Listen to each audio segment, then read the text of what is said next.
évidemment, ce sont des sujets qui sont très importants. Guillaume Kremer, merci d'être avec nous, consultant tourisme en transition et blockchain au cabinet ID Tourisme. Guillaume, passionné de ce secteur du tourisme, passionné aussi de l'évolution de ces métiers. On a beaucoup parlé hier de transition, on a essayé d'esquisser un peu ce que serait la montagne touristique de demain.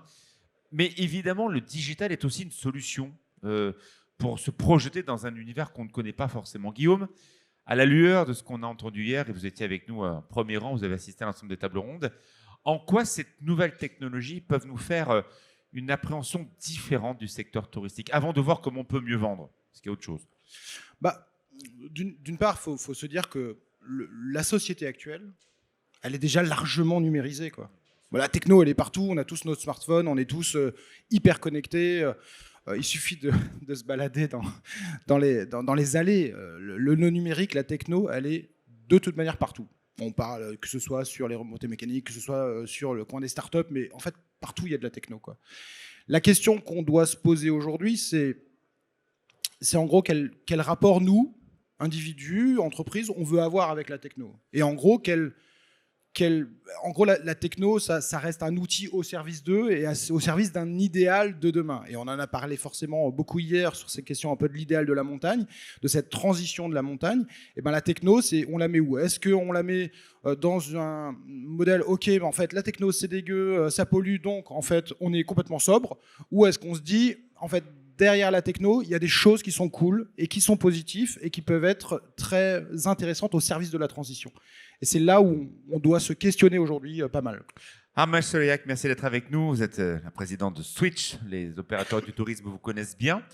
C'est vrai que quand on parle de tourisme et quand on parle de numérique, souvent on oppose, alors c'est des grands chiffres qu'on adore mettre sur les publications sur les réseaux sociaux. Je crois qu'aujourd'hui, le poids de l'ensemble des avions, c'est 9% des GES, et le poids du numérique, c'est à peu près 10%. Donc vous savez qu'on pourrait se dire, techno et prendre l'avion, c'est à peu près la même pollution sur la Terre.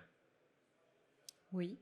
Et donc, oui, la question elle est là, c'est qu'aujourd'hui, essayer de faire concilier le tourisme et le monde du numérique, alors que ce sont des pollutions qui sont à peu près équivalentes en gaz de GES, dans l'absolu, c'est peut-être la quadrature du cercle.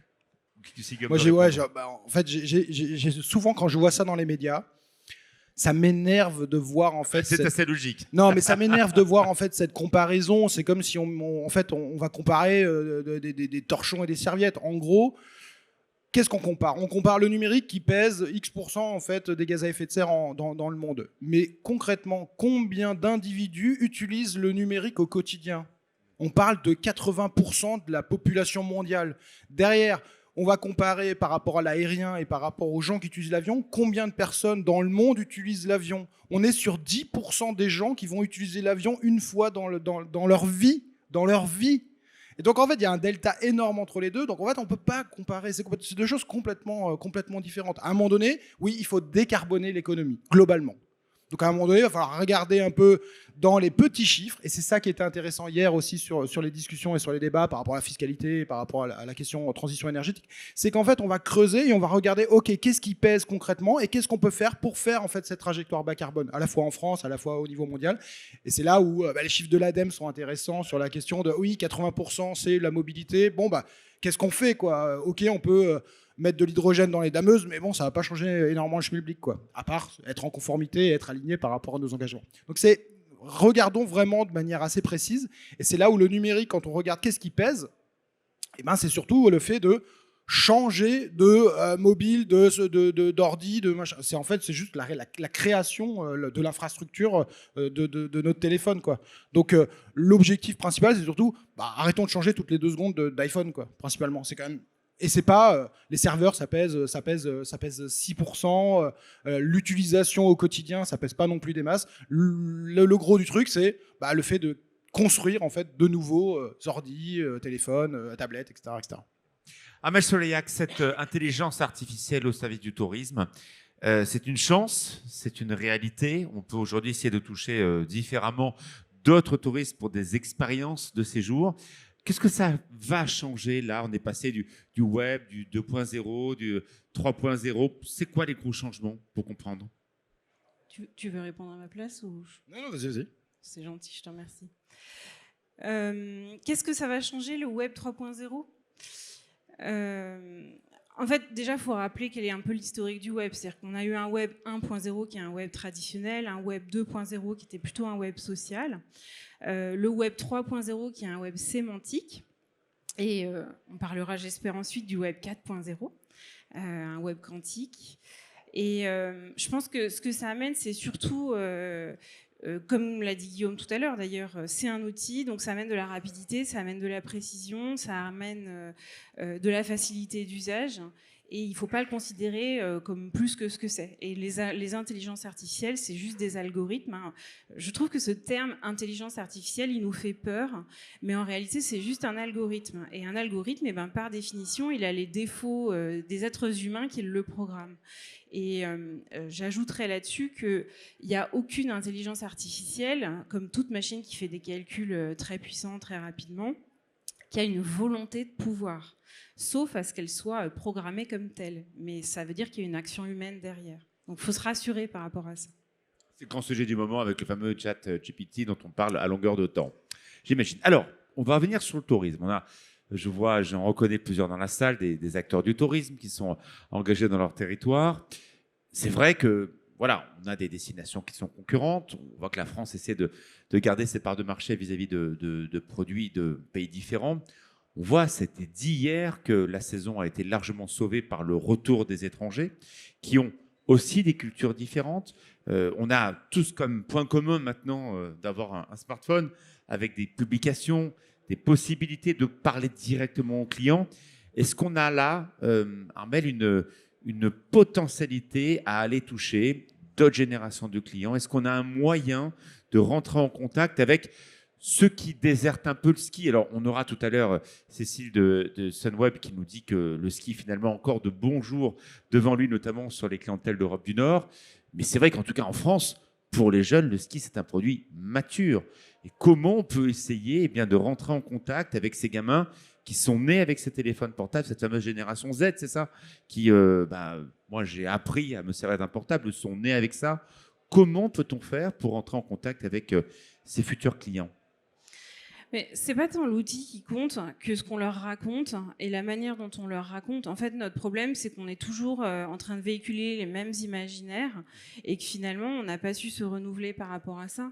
Après, l'outil, c'est juste une manière de diffuser l'information. Les réseaux sociaux ou d'autres approches, la réalité augmentée, virtuelle, etc. C'est juste des outils c'est des véhicules en fait pour emmener vers d'autres imaginaires. Et là où il faut qu'on travaille très fortement, c'est justement sur ces imaginaires. C'est-à-dire, si je comprends, j'arrive à décoder entre les lignes, souvent on a essayé de plaquer ce qu'on faisait sur des sites internet, qu'on a fait en publication sur les réseaux sociaux, avec des campagnes qui sont peut-être un peu trop proprettes et qui font que finalement les gens se disent bon, c'est encore un truc de la montagne, pourquoi celle-là me plaît plus qu'une autre? Je ne sais pas quoi dire. Elles sont pas propres, nos campagnes. Elles sont aseptisées. En fait, toutes les stations... C'est pas pareil, c'est pas le même mot? Ah non, c'est pas la même chose. C'est next level, l'aseptisé. Ah oui, oui. Et en l'occurrence, très souvent, moi, je me fais cette remarque. C'est-à-dire, quand on regarde une campagne d'une station de montagne, on peut masquer le logo et mettre à peu près n'importe quel logo de n'importe quelle station de montagne et on aura exactement la même chose. Et finalement, il n'y a rien de mémorable parce qu'on n'arrive pas... En fait, on n'a pas le courage, dans chaque destination, de pointer ce qui nous rend unique. On pense toujours qu'on accueille les familles. L'autre jour, j'étais dans une station où il y a 2 remontées mécaniques et 0 piste damée. Et les gens me disent « Ah oui, notre clientèle, c'est une clientèle familiale. » Bon, ça me laisse un tout petit peu perplexe quand même. Je ne veux pas la citer pour ne pas les mettre mal à l'aise, mais... Et donc, si vous voulez, cette station a quelque chose qui est unique. On peut y faire que du freeride, donc insistons là-dessus. Et il y en a d'autres pour lesquels leur spécificité, c'est d'être les meilleurs sur le créneau des 0-2 ans. Et bien, allons-y là-dessus et faisons une campagne là-dessus. Là, récemment, j'ai relayé plus exactement la dernière campagne qui a été faite par Swiss Tourism. Qui est très drôle. Qui est effectivement très drôle. Ça fait 20 ans qu'ils font des campagnes qui sont très drôles. Maintenant, vous avez Roger Federer, Noah Trevor et d'autres, Robert De Niro l'année dernière, Anne Hathaway par exemple, mais ils n'ont pas toujours eu des superstars. Et avant, ils avaient 2 acteurs et c'était très drôle et ils se moquaient un peu des petits travers des Suisses et ça fonctionnait. fonctionnait énormément. Là, la dernière campagne, pour info, elle a quand même fait 15 millions de vues en l'espace de 6 jours. C'est énorme. Pourquoi ? Parce qu'on utilise tous les ingrédients, de l'humour, de la beauté, de la surprise, du suspense, une forme de libération du geste et de violation bénigne de normes sociales qui font que ça fonctionne. Sauf que nous, on n'y arrive pas, quoi. Guillaume ? Oui, je voulais réagir parce qu'en fait, toutes ces publications et cette innovation en fait, dans l'approche de publication, ça reste toujours du Web 2. Au final, c'est du Web 2, c'est simplement on va utiliser en gros cette centralisation d'Internet où on va passer par des grands groupes, Meta, donc Facebook, Insta, que ce soit du TikTok maintenant. Donc, mais c'est toujours le même modèle, c'est qu'en fait on s'appuie sur des plateformes qui sont des grosses boîtes américaines ou chinoises et sur lesquelles en fait on va pousser du contenu et on va faire en sorte que ce soit visible pour des groupes de public, des communautés de public. L'enjeu du Web 3, c'est bien que ce soit un outil qui soit plus ça. Parce qu'en fait, on arrive au bout de l'exercice sur cette question en fait, de la centralisation d'Internet. En fait, quand un créateur va mettre du contenu sur Instagram, y a tout qui va aller pour Instagram. Et c'est pas logique à un moment donné. Donc comment on va améliorer cette rémunération des créateurs ? Comment on va essayer de se reconnecter en direct avec les individus et pas des communautés ? Et là, Chris, il va sûrement prendre la parole derrière pour... On va parler après techno, mais là on est encore dans les messages. Mais la question, c'est réellement de se dire comment, à un moment donné, on passe réellement en fait, de ce Web 2 et ce Web 3. Et ce Web 3, ce qui fait la différence, c'est cette notion très complexe de la blockchain. C'est qu'à un moment donné, on n'a plus le même protocole. Alors, vous allez nous parler de blockchain dans quelques instants, mais je reviens une dernière fois pour cette introduction avec Armelle sur les éléments de campagne. Vous l'avez dit tout à l'heure, lorsque l'on fait des campagnes de montagne, on cacherait le logo. Alors, bien sûr, l'un va reconnaître la forme de sa montagne ou d'autres, mais c'est vrai que souvent, le blanc ressemble à du blanc et une montagne ressemble à une montagne. Est-ce qu'il n'y a pas un peu l'impression dans les campagnes que l'on voit et dans ce qu'on voit pousser par les réseaux sociaux, beaucoup trop de place au paysage, une montagne ressemble à une montagne, et assez peu finalement aux histoires des hommes. Histoires des hommes également aussi de leurs difficultés à prendre le produit. C'est vrai qu'on voit des campagnes qui sont très, très, très... On a l'impression que nos paysages, magnifiques, on est ici en Savoie-Mont-Blanc, on a les plus belles montagnes du monde, mais parfois j'ai un peu l'impression qu'elles nous écrasent, ces montagnes. C'est très français, ouais, effectivement, de se montrer et pas faire forcément de place aux personnalités qui sont derrière. Ce que je trouve intéressant, c'est des stations comme Sundance, par exemple, dans l'Utah, ou Lake Louise au Canada, en Alberta, qui, elles, font leur promotion quasi exclusivement sur les personnalités qui ont d'abord les pionniers et pionnières qui ont développé les stations, mais ensuite ceux qui font le quotidien de ces stations-là et qui sont l'âme de ces stations, de ces personnes finalement qu'on va rencontrer. Donc mettre en avant les personnalités, c'est une autre manière de communiquer qui rend la chose aussi plus humaine et que je trouve très intéressante. Pousser l'architecture aussi. Ça pourrait être des axes de progrès dans les communications que vous voyez ? Oui, évidemment. Mais une fois de plus, pour rebondir sur ce que dit Guillaume, il y a un sujet autour du message et de la déclinaison de ce message, et puis il y a un sujet autour de comment on transmet ces messages à nos différentes cibles. Et c'est là que la techno est très intéressante. Et donc, on va rentrer maintenant dans la fameuse technologie. Je vous laisse donc... le blockchain. Alors, c'est quoi le blockchain pour tous ceux qui ne connaissent pas ? La chaîne de blocs. Même moi, alors, j'ai pas mis le bon pronom. Alors bon. C'est un mot anglais, donc après on peut dire ce qu'on veut. D'accord. Alors, c'est que ça veut dire quoi ? Concrètement, d'où vient l'histoire de la blockchain ? Il faut revenir sur la philosophie en fait derrière ça. C'est important pour comprendre en fait d'où on part. À la base, la blockchain c'est de la cryptographie. Attendez, on a avancé. Bon, il reste un truc. Il y avait 3 éléments là. En gros, vous aviez la machine Enigma qui pendant la Seconde Guerre mondiale, essayait de déchiffrer la machine Enigma des Allemands pour essayer d'anticiper au final qu'est-ce qu'ils vont faire et potentiellement gagner la guerre. C'était de la cryptographie. Ensuite, il y a cette question des logiciels libres et de ce mouvement en fait, des logiciels libres, des développeurs qui essayent de ne pas passer par les grands groupes, par Bill Gates, par tout ce qu'il veut faire, et donc d'essayer de trouver des alternatives par rapport à ça, pour qu'en gros, on ait des logiciels qui soient partagés en fait, à tous. Ces 2 combinaisons-là, la cryptographie et le monde du libre, a permis, en 2009, de lancer une monnaie numérique, le Bitcoin. Le Bitcoin, c'était de faire un peer-to-peer electronic cash system. L'idée, c'était de faire un système monétaire de pair à pair, donc d'individu à individu, sans passer par les banques centrales. C'était un côté très libertaire de se dire qu'à un moment donné, il faut qu'on sorte de ce système très classique où en fait on fait confiance à un acteur qui est un acteur centralisé, une banque centrale ou une banque, et à un moment donné, il faut qu'on ait une autre alternative. Et donc c'était l'idée. À droite, il y avait la une de The Economics qui disait que, en gros, la blockchain, c'est la trust machine. En gros, aujourd'hui, on fait confiance à un tiers de confiance. On parle des réseaux sociaux, on fait confiance à Facebook, on fait confiance à Instagram pour que, quand on présente un message, eh ben, il aille vers cette communauté. On lui fait confiance.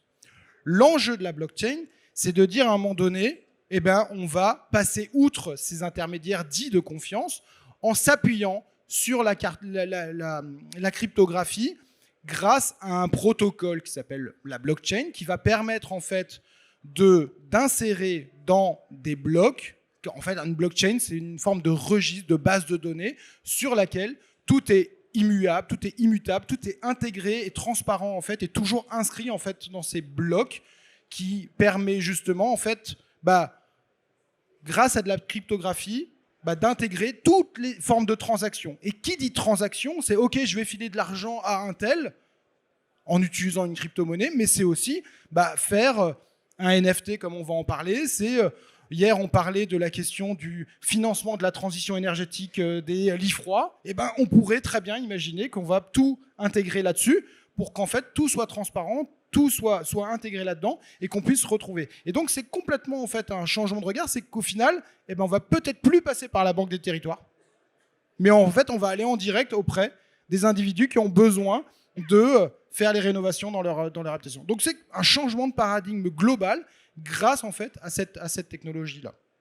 Et simplement, les enjeux, c'est surtout de se dire que la techno-blockchain s'inscrit en rupture avec le monde actuel qui est, on a un fonctionnement complètement intermédiaire et complètement centralisé de l'économie et de l'Internet. Et l'idée, c'est de sortir complètement de ça avec plein d'intérêts. Et les intérêts, là, je les lis, il y a tout un intérêt sur la question de la... On reviendra plus tard. Quand même, c'est intéressant. Donc, Guillaume, on va prendre les sujets les uns après les autres parce que je vois que beaucoup de gens ont sorti les téléphones portables, donc ça veut dire que ça les intéresse. On prend les points un à présent. Quels intérêts pour nous tous, les stations qui avons donc des activités en montagne? 1. Sécuriser les données. Oui, aujourd'hui, on a des données à plusieurs niveaux. On a nos fameux, dans le tourisme, nos fameux SIT, les systèmes d'information touristique, Apidae et consorts. Et c'est un vrai enjeu aujourd'hui de se dire où est cette donnée, comment elle est sécurisée. Est-ce qu'elle est juste dans un serveur chez OVH qui risque de cramer comme il y a 2 ans, ou est-ce qu'à un moment donné, on va distribuer l'ensemble des copies de la blockchain sur lesquelles en fait on a intégré l'ensemble de nos données de SIT où tous les offices de tourisme planchent pour rentrer l'information touristique, distribuées sur l'ensemble des nœuds du réseau, donc sur l'ensemble des serveurs, pour faire en sorte que ce soit réellement sécurisé, transparent, visible par tous, et qu'il n'y a aucun souci là-dessus. Donc il y a un enjeu de sécurité, parce qu'aujourd'hui, on a des risques sur les serveurs.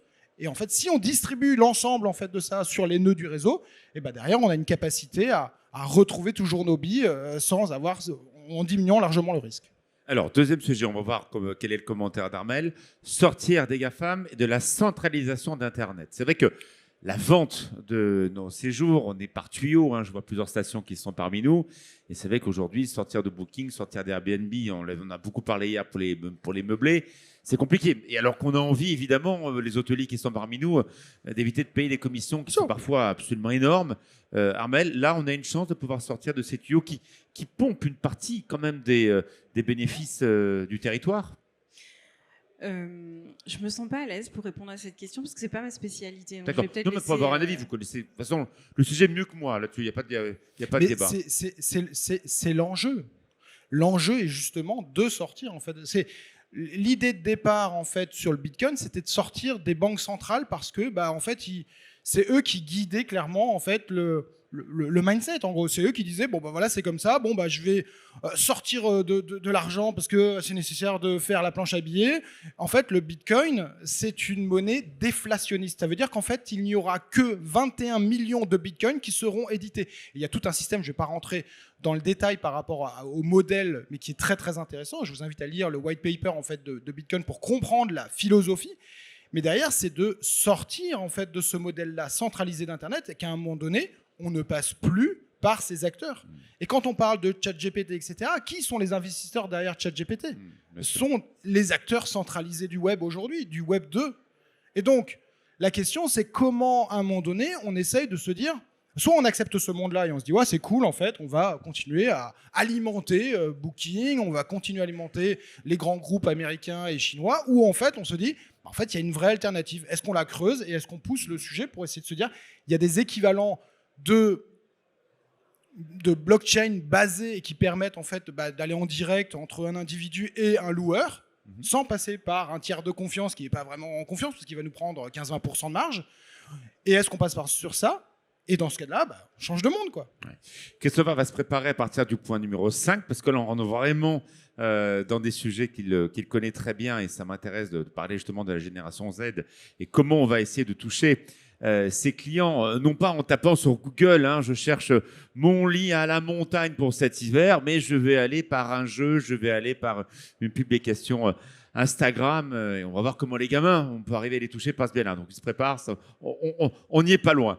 Un élément dont tu as parlé, Armelle, tout à l'heure, qui est très important, c'est mieux rémunérer les créateurs. C'est vrai que piller du contenu, c'est toujours très dommage, plus qu'aujourd'hui, une agence de communication est aussi évidemment une agence qui doit rétribuer ceux qui font ces belles campagnes, ces beaux sujets, c'est important. Bien sûr, c'est aujourd'hui, encore une fois, en passant par les plateformes centralisées, vous mettez du contenu sur Facebook, sur Insta, où vous êtes un peu créatif et vous essayez de faire des choses un peu jolies et un peu sympas, vous ne gagnez pas grand-chose, quoi. Donc à un moment donné, il y a peut-être d'autres plateformes pour aller être un peu mieux rémunéré. C'est-à-dire aller sur Twitch quand vous allez faire de la vidéo ou sur YouTube, mais il faut quand même un sacré nombre de vues quand même pour rentrer un peu de sous. Donc la question, c'est à un moment donné, est-ce qu'on ne peut pas squeezer encore une fois ces acteurs centralisés pour aller en direct ? Et on le voit aujourd'hui, il y a de plus en plus de solutions pour ramener en fait juste cette relation directe entre le créateur et l'individu qui va regarder, qui va apprécier en fait et qui va payer en fait pour ça. Repenser à l'investissement, on en a déjà pas mal parlé. Alors, Christopher, merci beaucoup d'être avec nous. Christopher Moison, donc de Whiteland, on dit comme ça, votre entreprise ? Très bien.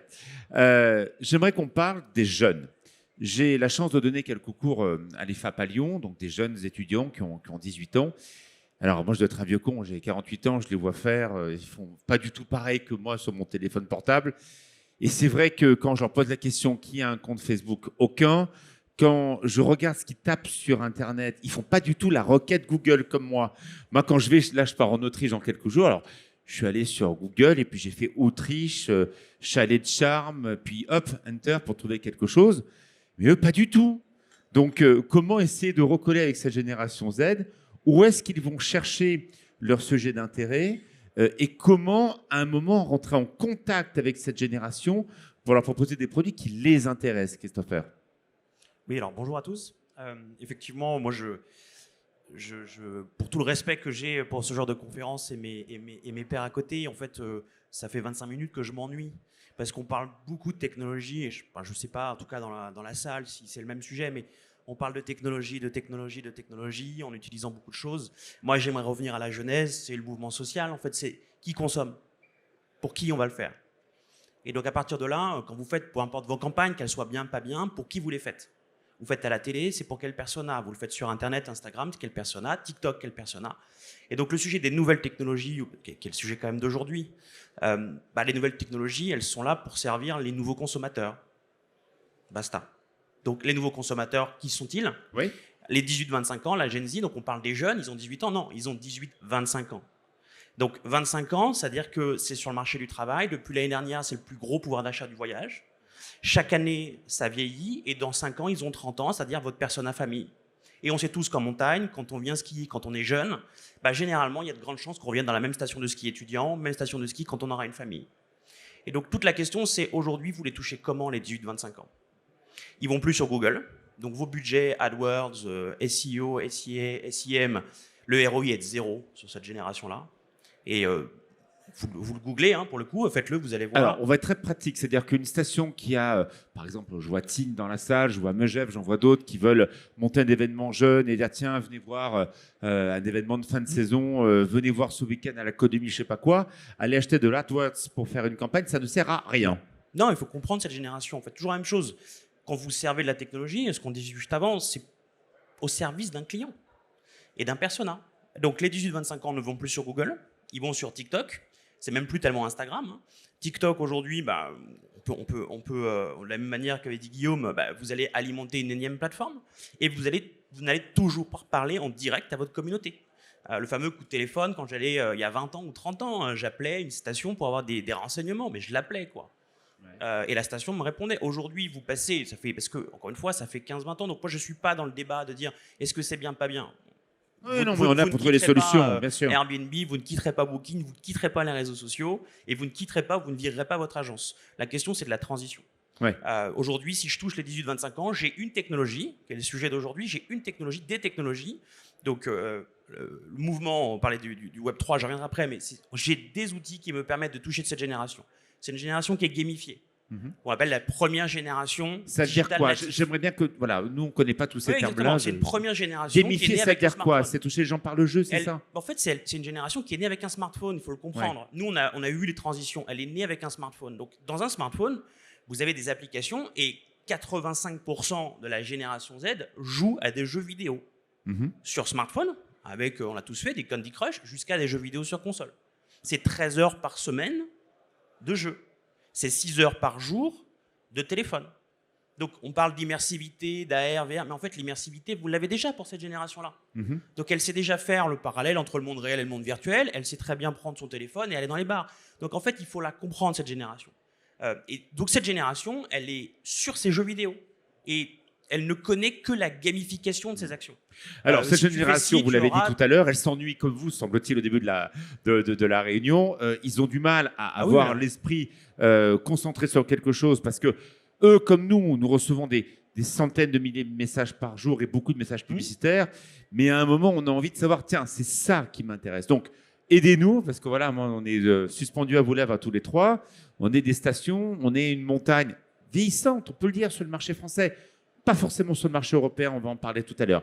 Mais comment faire aujourd'hui pour construire des campagnes intelligentes, moins ennuyeuses et qui permettent de rentrer avec nos publics, qu'on soit une vieille station ou une jeune station? Est-ce que vous avez des bonnes idées? Alors moi, je prendrai juste mon temps de parole et après je laisserai mes pairs, mais en fait, pour aller au bout du raisonnement... Ils sont pas si vieux que ça, quand même. Non, mais c'est pas une question, en fait. Encore une fois, même moi, je suis vieux, ça a toujours été le cas. On a toujours été en rupture avec nos parents par des générations, pour une génération sociale, parce qu'il y a de l'innovation qui, au quotidien, va... Et en ce moment, ça va très, très vite.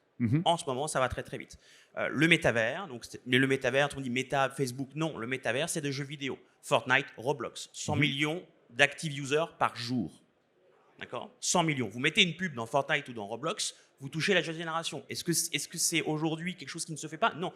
Des marques touristiques l'ont fait. Marriott, vous avez Norwegian Cruise, vous avez Royal Caribbean. Donc vous avez beaucoup de marques touristiques qui ont déjà commencé à prendre 5%, 10% de leur budget marketing qu'ils allouaient à Facebook ou à Google, qu'ils le réallouent aujourd'hui dans des plateformes de jeux vidéo pour faire de la publicité, mais pour parler à cette génération-là. Premier sujet. Deuxième sujet, vous avez donc effectivement la partie réappropriation. Je veux parler en direct. C'est une génération pour qui l'authenticité est clé, pour qui la sustainability est clé. Où va l'argent? Je ne parle pas du sujet écologique largement débattu, mais où va mon argent? Quand je dépense mon argent, où va-t-il? Et donc à partir du moment où vous comprenez ça, vous comprenez l'enjeu des créateurs de contenu et des influenceurs sur les réseaux sociaux. Ce n'est pas les influx-voleurs qu'on va décrier ici. Les créateurs de contenu aujourd'hui sont des gens qui ont des communautés et qui ont créé ces communautés par de l'authenticité.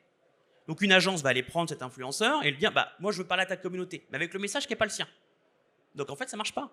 Parce que c'est une génération qui cherche de l'authenticité. Par contre, elle sait qu'au moment où elle fait confiance à son créateur, et donc c'est pour ça que c'est une génération qui ne fait plus confiance à la pub, c'est une génération qui fait confiance à l'humain, et donc tout l'enjeu pour des destinations, c'est de dire comment je crée aujourd'hui des dispositifs marketing qui me permettent de recréer un lien en direct avec cette nouvelle génération. Donc, il faut savoir leur parler, il faut les comprendre, il faut utiliser les bons outils. Donc, on a fait le tour. Après, on parlait de l'intelligence artificielle, la même chose. Faut imaginer, nous, on est nés, encore une fois, on a tapé sur Google. L'intelligence artificielle, là, c'est pas les balbutiements, ça fait 5-6 ans. TikTok, c'est de l'intelligence artificielle. Ça fait, pourquoi TikTok est numéro 1 ? Parce qu'ils sont connus pour mettre de l'intelligence artificielle dans leurs vidéos. Au bout de 3 vidéos, je sais qui vous êtes. Et donc, on a tous un For You page TikTok qui est complètement différent. Et c'est pour ça qu'aujourd'hui, c'est le nouveau search Google pour la nouvelle génération. Vous avez aussi insisté, Guillaume, sur le mot impliquer la communauté. Ça veut dire quoi ? Et surtout, on fait comment pour impliquer une communauté ? Moi, je vends un produit, mes clients viennent skier quelques jours par an, et encore quand ils viennent tous les ans. Les impliquer dans mon événement que je crée ou sur ma campagne de début de saison, je peux l'impliquer comment, mon client ? Il y a plusieurs manières d'impliquer. C'est une question. Déjà, ce que dit Chris est vrai sur la question en fait, de discuter en direct avec l'individu et pas avec la communauté globalement. Parce qu'aujourd'hui, quand on pousse un message sur les réseaux sociaux, on ne va pas parler à l'individu. C'est pour ça qu'on parle du monde du gaming. Un des outils qui est très important dans ce Web3, c'est Discord. Discord qui est... Voilà. Alors, il n'y a plus de micro du tout. Alors, on parle fort pendant que le micro revient. Voilà. Et donc, comment on fait là ? Ça marche. Discord est un outil où on discute en direct avec les individus, quoi. D'une communauté d'adhésion sur un sujet. Et Chris pourra parler du projet à Dunkerque, par exemple. Et après, quelle est l'implication ? On parlait gaming et gamification. Il y a un enjeu aussi de rewarding. Je sais pas ce que ça veut dire. Je suis désolé. En gros, la Ça veut dire génération quoi ? Z, en fait, se veut d'être récompensée. Ah, dans ce sens-là ? Limite presque de venir, en fait, à un endroit. Et donc, ils ont un rôle à jouer. Et là où je pensais aussi à repenser la gouvernance à un moment donné, c'est aussi que peut-être que ces individus-là peuvent avoir un rôle à jouer demain dans la gouvernance, pourquoi pas, d'une station de ski. Et on parle de DAO qui... Alors déjà que c'est compliqué sans eux, alors si on les met en plus dans la gouvernance... C'est ce qu'ils attendent en tout cas, ils attendent d'être impliqués. Quand tu parlais de transparence, de sincérité en lien avec eux, ils attendent énormément ça. Donc à un moment donné, ils veulent aussi qu'ils se sentent... C'est quoi ? C'est le conso-acteur plus ? Ouais, c'est conso-acteur plus, où ils veulent vraiment avoir un rôle à jouer. Mais quitte peut-être à leur dire à un moment donné, on veut bien que vous cofinanciez peut-être tel truc. On va prendre des questions dans quelques instants parce que c'est passionnant et franchement, on aurait pu passer toute la matinée avec vous trois. J'aimerais qu'on parle dans quelques instants, Armel, de l'évolution de ce fameux web point 4 ou... parce qu'à chaque fois, ça change. Chaque fois qu'on fait des tables rondes, tout ce qu'on a à peu près compris, nous qui ne sommes pas de votre domaine, la table ronde d'après ou l'onde d'après, on ne comprend plus rien parce que ça évolue de manière dingue. Ça change tous les 15 jours. C'est ça qui est fou. On revient dans 15 jours, puis on en refait une, ce sera différent. Alors, on va parler donc des évolutions, mais bien sûr, je suis là pour vous donner la parole, que vous soyez station, que vous soyez en tête d'initiative en montagne. Si vous avez 3 experts du sujet, donc allez-y, je vous donne la parole, je viens vous voir. Allez, qui veut poser une question ? On a quand même parlé de sujets très concrets, donc j'ai des gens de marketing, des gens de promotion, je reconnais plusieurs visages dans la salle. Bon, alors, s'il n'y a pas de questions, peut-être... Oui, allez, une question, je viens vous voir. Juste vous présenter, comme ça, on fait connaissance en même temps. Bonjour, Barbara Satre de Montagne Leaders. Ma question, c'était par rapport à la blockchain, donc ça concernait Guillaume Kremer. Est-ce que c'est pas revenir à un système finalement centralisé, suivre, on quitte Google, Facebook, etc., mais finalement on revient dans un autre système. Est-ce que c'est pas recréer un système ? Je pense que vous allez du coup m'éclairer sur la blockchain, que j'ai peut-être pas tout compris. Je vous rassure, moi pareil. Hein, donc... Guillaume. Blockchain n'est pas un acteur privé. C'est un protocole. C'est pas une entreprise qui est derrière la blockchain. Bitcoin, c'est pas une entreprise. La blockchain, c'est pas. Et les blockchains, les différentes blockchains, Ethereum, toutes les blockchains, sont pas des entreprises. C'est des développeurs engagés, passionnés par rapport à ce monde libre justement, et qui ont mis ça, qui mettent à disposition pour essayer de trouver un autre modèle, quoi. Mais c'est pas des entreprises qui sont derrière. C'est pas des entreprises capitalistiques qui vont se dire venez chez nous et après on va augmenter le taux de marge. Ce qui peut donner d'ailleurs une créativité et d'autres éléments bien sûr ailleurs. Alors, je passe s'il y a d'autres questions. Oui, j'arrive.